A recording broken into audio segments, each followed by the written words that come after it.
Hello class, good day. In this video, you will learn about structures in C++ programming.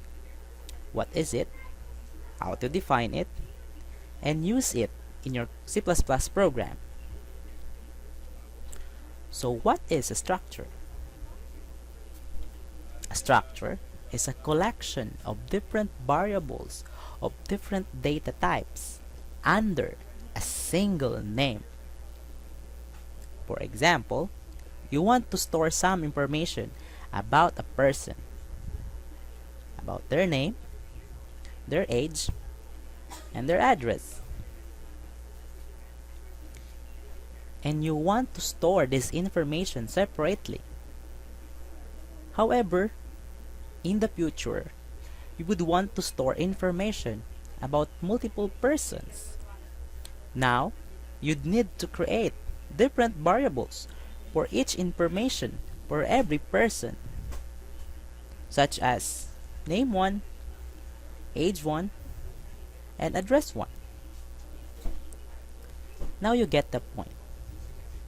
You have to declare multiple variables for multiple persons. A better approach will be to have a collection of all related information under a single name, and let's say the person, and use this person for every person we have, since this person have the values of our different variables of the name, of the age, and the address. And this collection of all related information under a single name, for this example, person, is what we call a structure. Now, how to declare structure in your C++ program? Starts with a keyword struct, which defines the structure type, followed by an identifier, which is the name of your structure. Then inside the open curly brace, you can declare one or more member data,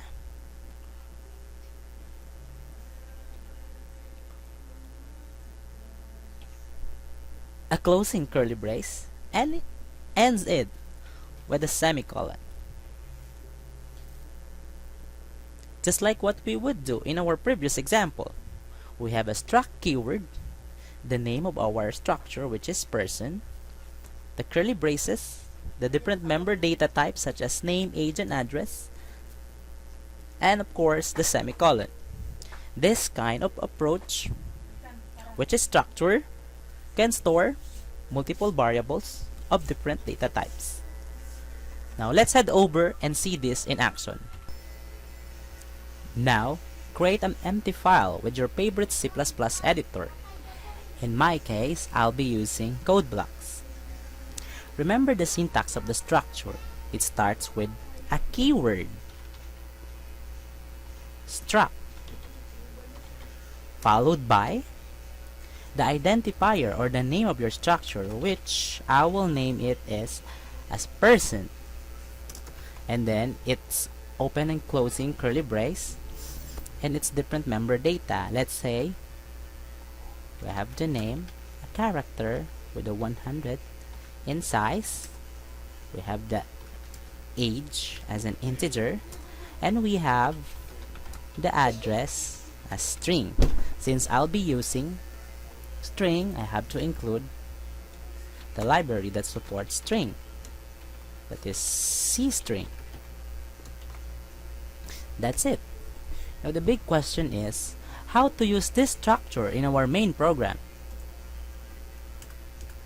You can use this structure in your main program by simply declaring a structure variable.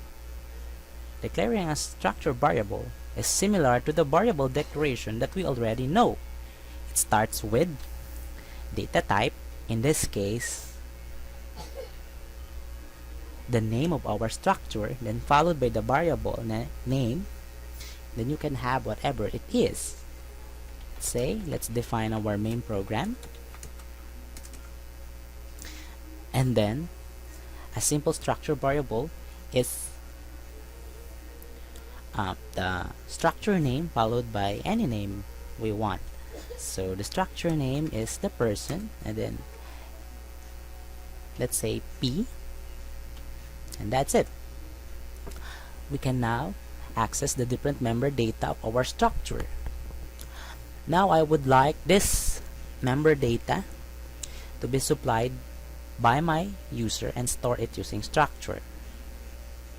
Let's say I'll just ask the user to key in or input the different member data. Let's say enter name. Now, how would you access the different member data of that structure? So using the variable that we declared in line 18, which is P, so cin P followed by a dot and then the variable name, let's say name. Next is we will ask the user to enter their age.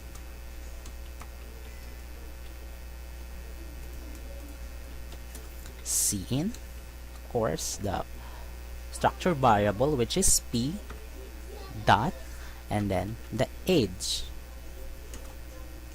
Last one is cout, enter address.